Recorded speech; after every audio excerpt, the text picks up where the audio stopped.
Assalamualaikum warahmatullahi wabarakatuh. Selamat malam. Kembali lagi di Kreator Misteri. Bagaimana kabar kalian semua? Semoga selalu sehat dan diberikan rezeki yang cukup. Oke, kali ini Kreator Misteri akan menceritakan sebuah kisah nyata dari seorang narasumber. Sebut saja namanya Ori, ketika mendaki Gunung Pulau Sari. Kisah ini adalah kisah yang mungkin saja tak akan terlupakan oleh Ori, karena kisah ini telah memisahkan Ori dari teman-temannya untuk selama-lamanya. Bagaimana ceritanya? Yuk simak sampai habis ya.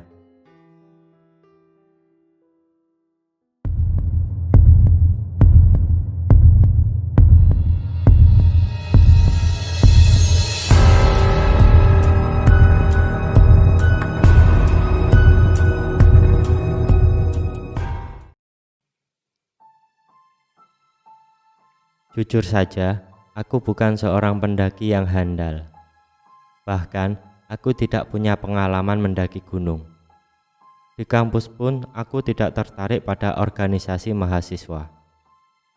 Setiap hari yang aku lakukan hanyalah kuliah dan pulang. Orang bilang aku mahasiswa kupu-kupu. Ya, paling sesekali aku pergi ke perpustakaan, bukan untuk mencari buku, melainkan untuk cuci mata saja. Soalnya di perpustakaan aku sering bertemu cewek-cewek cantik. Terkadang aku suka pura-pura duduk di samping mereka tanpa berani menyapa. Kehidupan di kampus memang terkesan monoton, tapi aku suka dengan kehidupan seperti itu. Tapi semuanya berubah saat Mira mengajak mendaki ke Gunung Pulau Sari. Aku tidak akan pernah melupakan pendakian itu. Di akhir semester 5, aku ditelepon Mira, sahabatku. Waktu itu kebetulan aku sedang berkemas untuk mudik. Maklumlah, aku ini seorang perantau yang kuliah di Pandeglang. Jadi, setiap libur semester, aku pasti pulang kampung. Halo Ori. Iya Mira, ada apa? Aku menjawab telepon Mira sambil membereskan baju. Woi, lu belum pulang kan? Ini baru mau, kataku singkat. Ku letakkan HP di atas tumpukan baju, lalu ku nyalakan speakernya. Jangan pulang dulu Ri, gua punya rencana keren nih. Rencana apaan Mir? Makan jagung di pinggir pantai lagi? Hahaha, bukan kok. Itu mah garing banget, sumpah. Ini pokoknya keren deh, gue jamin gak akan garing lagi. Iya, apaan?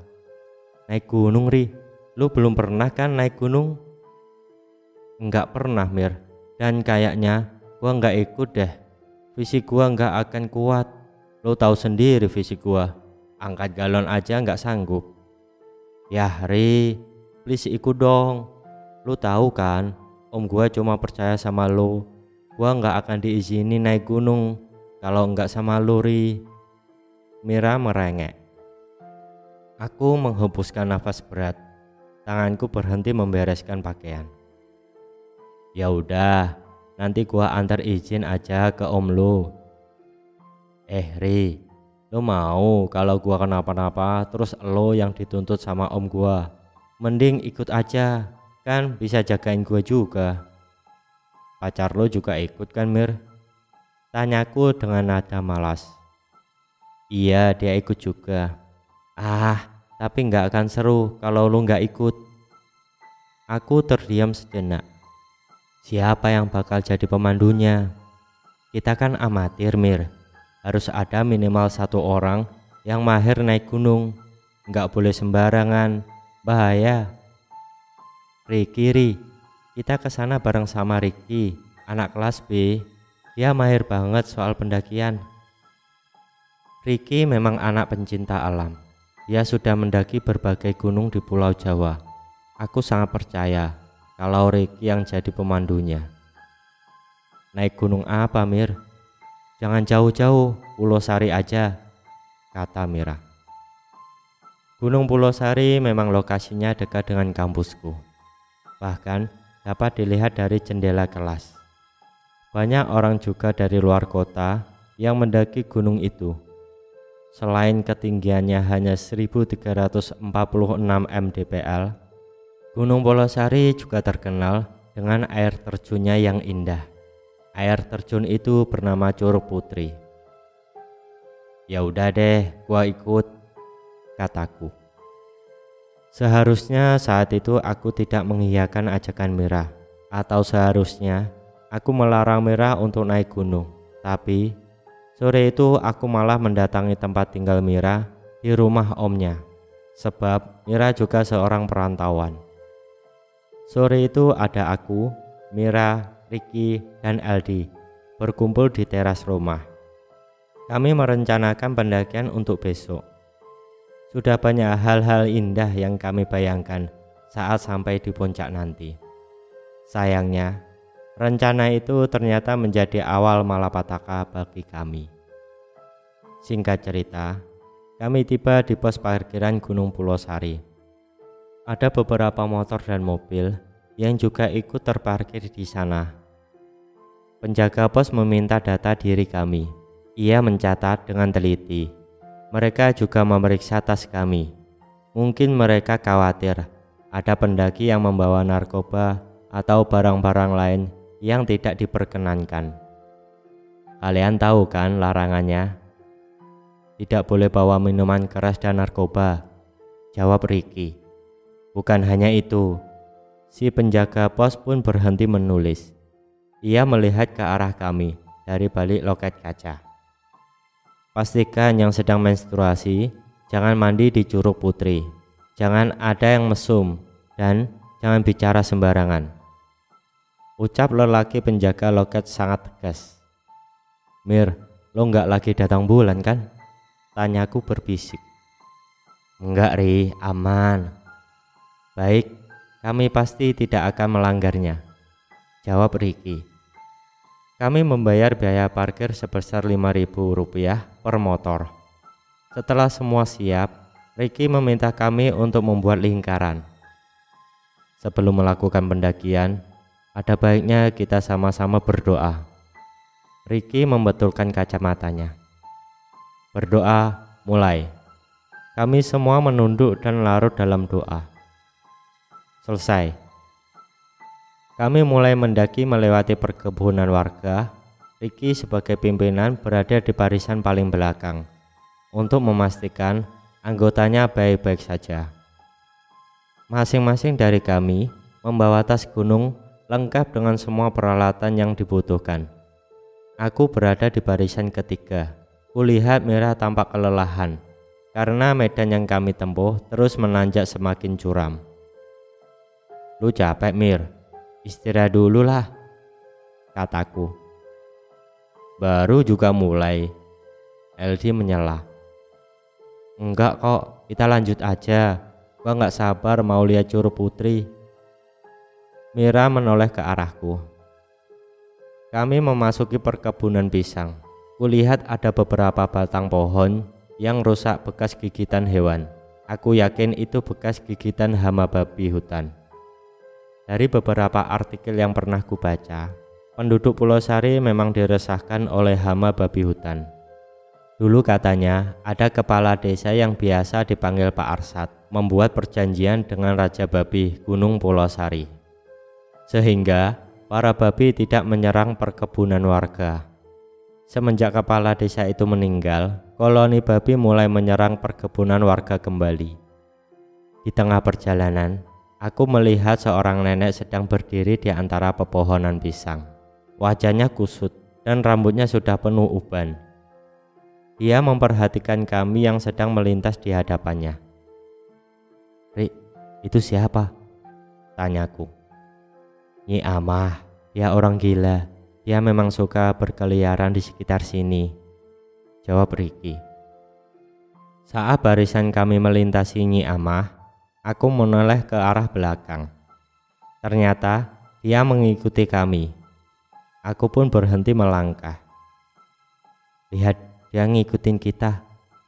Aku menunjuk ke arah nenek itu. Ricky menghampirinya. Ia tersenyum ramah. "Nyi, punten, jangan ganggu kami ya." Ricky berbicara padanya. Tiba-tiba Nyi Ama terlihat panik. Matanya melotot ke arah kami. Dia malah menunjuk-nunjuk, lalu tergesa-gesa berjalan ke arahku.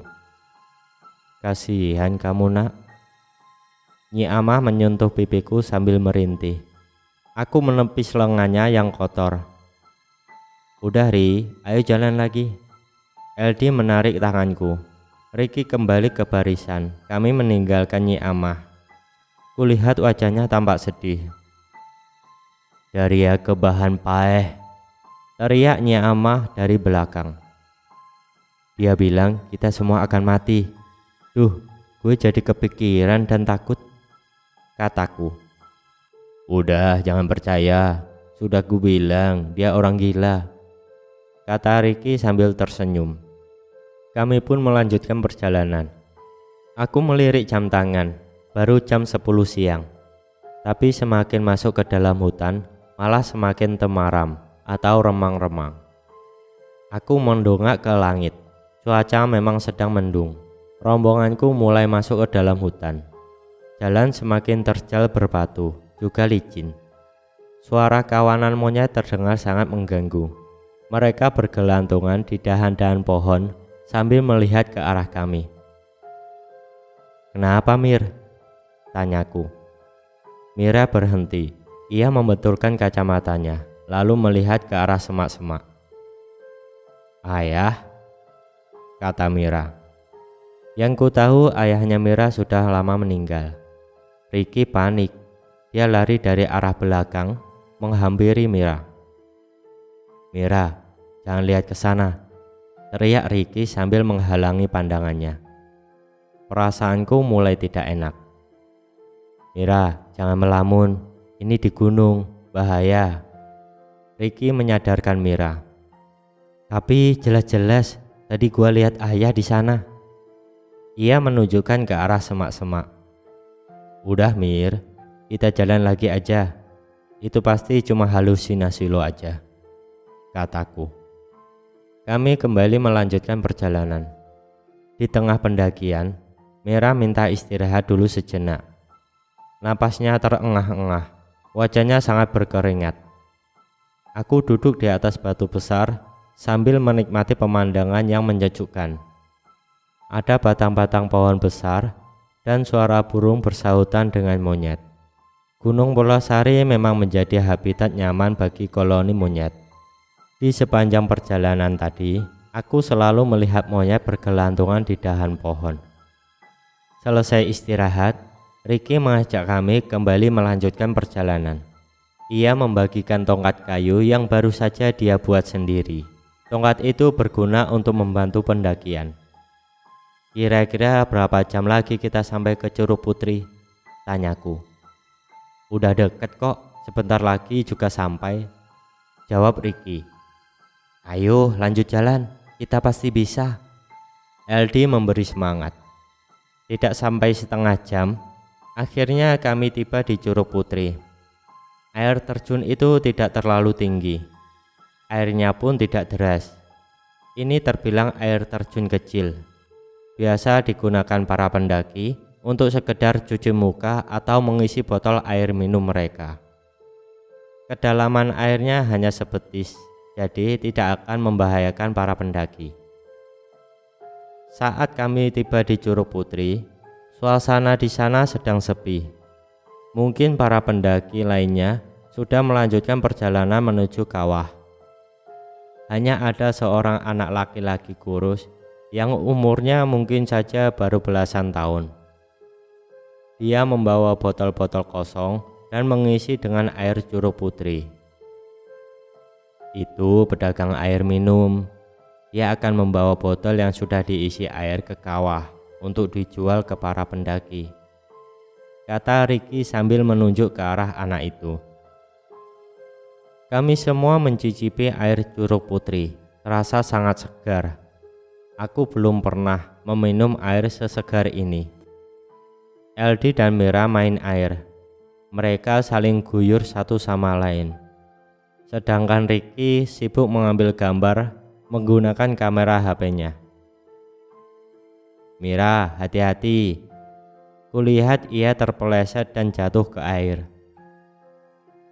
"Sayang jahat kata Mira pada LD. Bukannya minta maaf, LD malah ketawa. "Mir," aku terkejut dengan apa yang aku lihat. "Iya Ri, lu mens?" tanyaku. Ada darah mengalir di permukaan air. "Astaga, gua nggak sadar kalau mens. Tadi enggak kok." Mira bangun, ia sangat panik. "Gimana ini Rick?" tanya LD. Ricky menggaruk kepalanya sendiri. Dia turun ke dalam air, lalu mengaduk-aduk darah yang mengalir perlahan ke permukaan air agar gumpalan darah itu hilang. "Sudah, nggak apa-apa. Yang penting banyak berdoa aja," kata Ricky. Ia lalu menyuruh kami melanjutkan perjalanan ke kawah. Sesaat sebelum kami meninggalkan Curug Putri, terdengar suara raungan dari langit. Entah suara apa itu. Disambut angin yang berhembus kencang, menerpa pepohonan. Kami semua menutup mata karena banyak daun kering dan debu yang berterbangan. Dan saat kembali membuka mata, Mira menghilang entah kemana. Kami panik, lalu turun kembali ke Curug Putri, memanggil-manggil Mira. "Rick, Mira kemana Rick?" LD menarik baju Ricky. "Gimana ini Rick?" lanjutnya tanpa memberi kesempatan Ricky untuk bicara. "Ada apa ini?" Seorang laki-laki tua muncul dari jalan setapak. Ia mengenakan baju hitam dan celana hitam semata kaki. Ia juga mengenakan blangkon. "Pak, pacar saya hilang Pak." LD menghampiri lelaki itu. "Siapa itu Rick?" tanyaku. "Dia Pak Jaro, kuncen gunung ini," jawabnya sambil menghampiri lelaki tua itu. Ricky lalu menyalaminya. "Memang apa yang udah pacarmu lakukan di curug ini?" tanyanya. LD langsung menjelaskan kejadiannya. Pak Jaro menggeleng-gelengkan kepala. Ia berjalan mendekati air terjun. Di hadapan air terjun itu, ia berdiri sambil mengacungkan kedua tangannya ke langit. Entah apa yang sedang dilakukannya. Tidak lama kemudian, dia menghampiri kami kembali. "Teman kalian baik-baik saja. Dia melakukan kesalahan fatal. Ada ritual yang harus kalian lakukan kalau mau dia kembali." "Apa itu Pak?" tanya LD. "Kalau mau mari, ikut aku." Dia melangkah ke arah jalan setapak menuju kawah. Kami mengikutinya dari belakang. Apa dia bisa dipercaya? Aku berbisik ke telinga Ricky. "Tenang aja, dia orang baik. Dia juru kunci gunung ini." Ricky membetulkan posisi kacamatanya. Lengannya menepuk pundakku. Ia mencoba menenangkan kepanikanku. "Aku tidak tahu kemana Pak Jaro akan membawa kami," kata Ricky. "Ini bukan lagi jalur menuju kawah. Pak Jaro harus menepis rerumputan liar yang menghalangi jalan." Semakin masuk ke dalam hutan, semakin terasa menakutkan. Setelah susah payah melewati semak belukar, akhirnya aku melihat sebuah rumah gubuk. Bangunan itu seperti terbengkalai. Biliknya dirambati tanaman liar. Itu gubuk kecil yang entah semula dijadikan tempat apa. Di depan gubuk itu ada dua gundukan tanah seperti kuburan. Namun, aku tidak bisa memastikan kalau gundukan itu memang kuburan manusia atau bukan. Pintu gubuk sudah tidak ada engselnya. Pak Jaro menggeser pintu itu, lalu mempersilahkan kami masuk. LD dan Ricky masuk ke dalam gubuk. Sementara aku berdiri di depan pintu dengan perasaan ragu. Bagaimana mungkin aku bisa mempercayai orang yang baru aku kenal. Aku sangat curiga kepada lelaki tua itu. "Kamu kenapa?" tanya Pak Jaro. Aku diam, mataku memperhatikan gubuk yang sudah lapuk itu.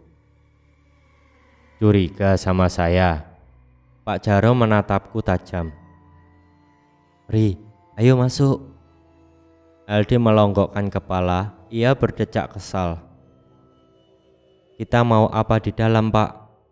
tanyaku penasaran sekaligus curiga. "Ada ritual yang harus kalian lakukan sebagai bentuk permohonan maaf." "Jangan khawatir, Ri, masuk aja. Kali ini Ricky yang membujukku." Ragu-ragu aku melangkahkan kaki masuk ke dalam gubuk itu. Di dalam tidak ada apa-apa. Gubuk hanya beralaskan tanah yang lembab. Pak Jaro meminta kami untuk melingkar. Ia kemudian memejamkan mata, menarik napas dalam-dalam, lalu bergumam membacakan mantra yang entah mantra apa. Aku tidak bisa mendengarkannya dengan jelas. "Teman kalian itu kualat. Kalian juga akan kena imbasnya. Malam ini kalian harus menginap dulu di sini. Saya akan lakukan ritual di Curug Putri agar kalian semua selamat." "Bagaimana dengan pacar saya, Pak?"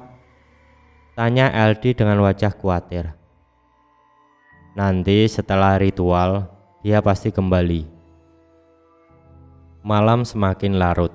Pak Jaro dari tadi sore meninggalkan kami di gubuk ini. Kami semua menggelar tikar dan menyalakan lampu kenting LED.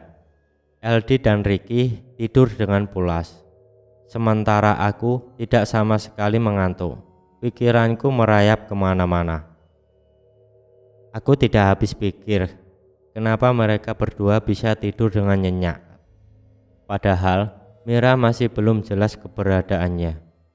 Kalau sampai dia tidak ditemukan, apa yang harus kukatakan pada omnya Mira? Dia pasti marah atau bahkan membawaku ke pengadilan. Selang beberapa saat, aku mencium minyak wangi yang menguar memenuhi ruangan gubuk. Aku bangun sambil mengendus-endus hidung. Dari mana bau minyak ini berasal? Kulihat sumber bau itu mengarah keluar gubuk. Kugeserkan pintu bilik. Di luar ada seorang wanita berjaket biru. Ia menggunakan celana levis, sedang duduk di atas gundukan tanah. Ia berpakaian layaknya seorang pendaki. "Kamu siapa?" tanyaku. Ia menoleh kepadaku. Wanita itu lalu bangun dari duduknya. "Pulanglah," katanya. Tatapannya tajam ke wajahku. "Pulang?" Aku mengerutkan dahi. Dari dalam gubuk, tiba-tiba terdengar suara gaduh. Segera aku masuk kembali. Aku sangat terkejut saat menyadari kalau Aldi tidak ada di tempat tidurnya. Kubangunkan Ricky, masih dalam keadaan kantuk. Ia mengenakan kembali kacamatanya. "Kenapa, Ri? Aldi kemana?" Aku panik. "Hah? Bukannya tadi di sini?" Ricky malah balik bertanya. Sayup-sayup aku mendengar suara arak-arakan dari kejauhan. "Lu dengar itu?" Aku meruncingkan telinga. "Ayo, Ri." Ricky bangun. Ia menggulung tikarnya dan memasukkan ke dalam tas. Aku juga segera bergemas. Kami segera bergegas keluar. Dari kejauhan terlihat rombongan orang membawa obor. Aku dan Ricky langsung mengikuti mereka. Kami menerobos semak belukar. Semakin dekat ke rombongan itu, semakin jelas kulihat ada Aldi di antara mereka. Ia berbaris sambil memegang obor, entah akan menuju kemana mereka. "Aldi!" teriakku sambil terus mendekatinya. Saat berhasil mendekati rombongan itu, ku coba menarik lengan Aldi, tapi dia malah mendorongku dan terus berjalan mengikuti rombongan. Aku jatuh tertelungkup ke semak-semak. Ricky membantuku untuk bangun. Aku hendak mengejar Aldi lagi, namun Ricky malah menahan lenganku. Kenapa, Rick? Dia sudah bukan Aldi. Lu ngomong apa sih? Itu teman kita, Rick. Dia mau dibawa setan. Lebih baik kita pergi saja, Rick. Di sini bahaya. Lu ini gimana sih? Pecus enggak sih lo jadi pemandu? Aku kesal. Ku tepis genggaman tangannya. Rombongan semakin menjauh. Tanpa memperdulikan Ricky, ku kejar rombongan itu. Mereka berhenti di tepi jurang. Kemudian duduk sila di sana. Hanya LD yang berdiri. Ia melangkah perlahan ke tepian jurang. LD, jangan! Tak sempat aku meraih tubuhnya, LD menjatuhkan dirinya sendiri ke dalam jurang tersebut. Napasku terengah-engah. Kusorotkan senter ke dalam jurang untuk mencari tubuh LD. Tapi jurang itu terlalu dalam. Aku tidak dapat menemukan LD. Ri, ayo pergi. Ricky memanggilku dari jauh. Rombongan lelaki yang sedang duduk sila di sekelilingku menatapku dengan tatapan yang tajam. Mereka sepertinya marah kepadaku. Segera aku meninggalkan tempat itu. Lalu kami melanjutkan perjalanan. Daerah ini sangat tidak aman bagi kami. Kalau kami menunggu Pak Jaro, aku yakin akan ada sesuatu hal buruk yang terjadi pada kami. Kita kemana, Rick? Aku sangat takut. Semua kacau malam itu. Ke kawah. Ngapain ke sana? Aku berhenti melangkah. Kita harus cari Mira. Tadi gua lihat Aldi terjun di jurang. Kita cari dia juga. Kalau emang udah mati, setidaknya kita harus temukan jasadnya. Begini, Ri. Di kawah pasti banyak orang. Nanti kita minta bantuan mereka. Aku terdiam. Ada benarnya juga apa yang dikatakan Ricky. Sudah 2 jam kami berjalan. Entah kenapa aku merasa kalau kami semakin tersesat. Tidak ada jalan setapak yang menjadi jalur pendakian. Sialnya, kami malah balik lagi ke gubuk tadi. Aku duduk lemas di atas tanah. Ricky menggelengkan kepala. Kami benar-benar dipermainkan setan malam ini.